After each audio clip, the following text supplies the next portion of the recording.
Continuing part 3, the story of the scroll, the path of evolution. The king thinks of the queen. With it all, repose does not wholly come back to Ahasuerus. Ancient lore points out that the subsiding of anger, which the story now mentions, was merely semblance. Hebrew connotation allows this passage to be read as follows, as if anger subsided. For with the elimination of Vashti, nothing had to come to solution. To the contrary, the king now remembers Vashti, and now that the fury of intoxication has disappeared owing to the sudden breakthrough of the seriousness of events, he thinks that Vashti could not have acted differently. Indeed, it was she who had acted regally. Free from intoxication, it becomes clear. The tragic conflicts and killing of Vashti had swept away the intoxication. Indeed, there was something different, and it actually made itself clear. If the intoxication did not cloud man's brain. Had not Vashti been killed for entirely different reasons than Ahasuerus' wrath with her refusal to show herself in her very nakedness? Was not causality entirely different? Had not Vashti been killed because with her the last remaining destroyer of the temple should be removed? Were there not forces operating in evolution different from those which we perceive as the cause?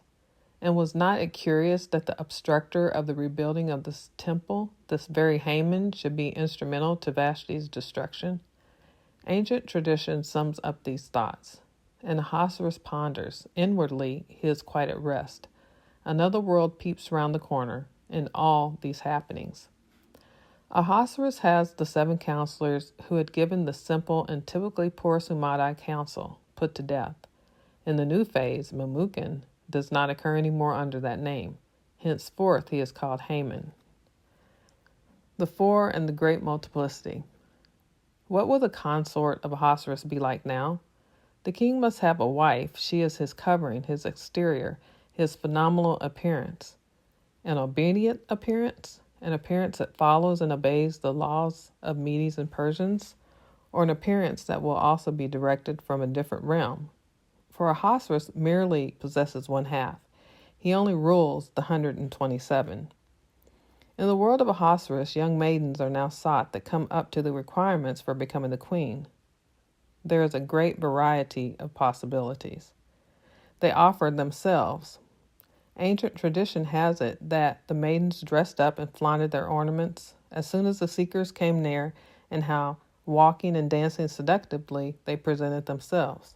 The parents doing everything in their power to get their daughters inside the king's palace. What is the outward appearance with which the world will be ruled? It is true, natural laws, the laws of growth and development, would dominate. Ahasuerus was king. But what would be their form of appearance? It goes without saying the appearance was to be beautiful, alluring. The world should learn to know the king, too, by the phenomenal appearance. Will it be philosophical or political, or exact scientific or directed at delights? Would the psychological dominate or the economical? Would the doctrine of evolution be valid or that of sociology? For indeed, it is impossible to make one's choice from this multiplicity. The world presents and goes on presenting. Many theories penetrate into the palace and there with the king for one night, but once they had been there, they were locked up elsewhere. They were not summoned again into the king's presence. They were merely entered into the files of remembrances. In the 4 years following that dramatic 3rd year with the encounter at the Mishta, the young maidens are tested. Many came and were admitted, but none of them outstayed that one meeting.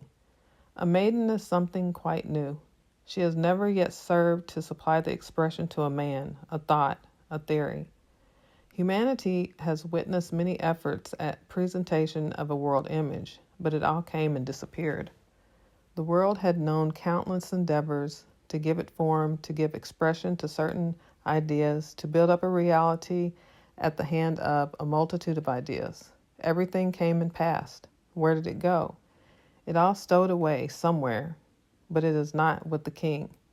In the files of remembrance, it has all been connoted.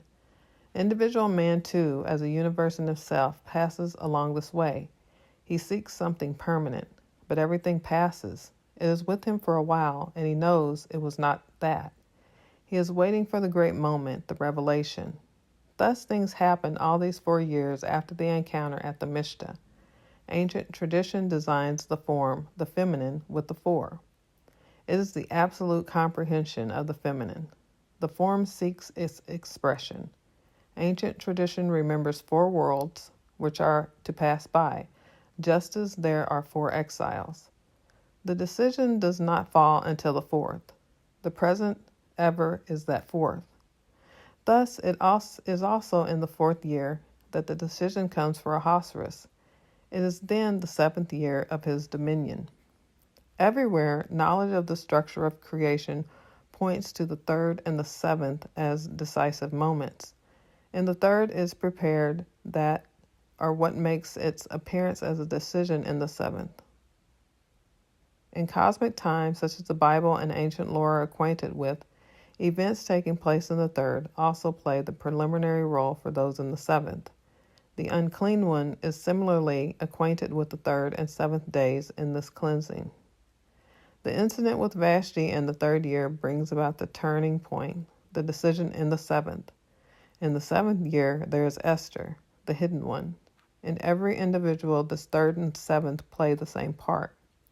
Time expresses itself differently in our world. The 3rd and the 7th are standards in the absolute. The Vashti incident in man is called the 3rd. The coming of Esther to him is the expression of the 7th in his life. Hidden beauty. Esther lives with Mordecai in Shushan. During the quest for one to be established as the queen, Mordecai keeps Esther concealed. The neshama dislikes the exile. For is not it like dying away to another world?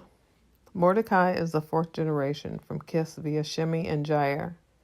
Everything is enacted in the present in the 4th world now. Esther's father, Abihail, is the brother of Jair. So Esther, too, is the 4th. Esther's father dies even before Esther was born. Her mother dies in childbirth. Hence, Esther is detached from origin in this world. She is with Mordecai, is even looked upon as his wife by ancient tradition, for don't they belong together? The exceptional beauty of Esther is a well-known fact in Shushan. This beauty is her nature reflected in her name. This particular beauty is the fact that she proclaims that unknown origin. Whatever beauty there may exist besides, it is not similarly rooted in that other world. It is this mystery manifested in itself in everything about Esther that makes her so radiantly beautiful. From her radiates forth the Shoshana, the hidden. From her radiates forth the myrtle. Green, that which is complete, is manifested in her. The divine aspect of Nistar is what makes her so beautiful, so appealing. That is known in Shushan. The only thing that is known is that her appearance is unparalleled in its harmony, in its beauty. However, much Mordecai tries to keep her concealed, to keep her discreetly and quietly in the background. Everybody knows about the existence of this beauty. The only thing is that nobody knows the reason of it, the origin of it. Nobody knows who Esther is, in fact. Can it be the irradiation present in every phenomenal appearance on earth? The irradiation which makes it clear that everything is quite distinct and good, that it does not find its origin, that it cannot find its origin there where our searching mind determines that it has its source of origin, not the barrenness of mechanical law, even in growth and development, but something different, something entirely different. Something seen by poets and painters, something that everybody now and again has an inkling of. One feels that there must be something exasperating underlying it, something quite different from what any theory or any dogma may express in words.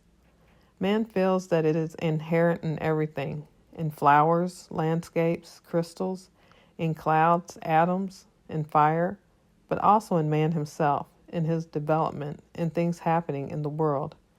Exactly now, when the temple destroying Vashti is no longer there, this sentiment is felt more and more. Is not this that awareness of the hidden beauty in Shushan? Thus it is that Esther, too, is taken along and conveyed to the palace of Ahasuerus.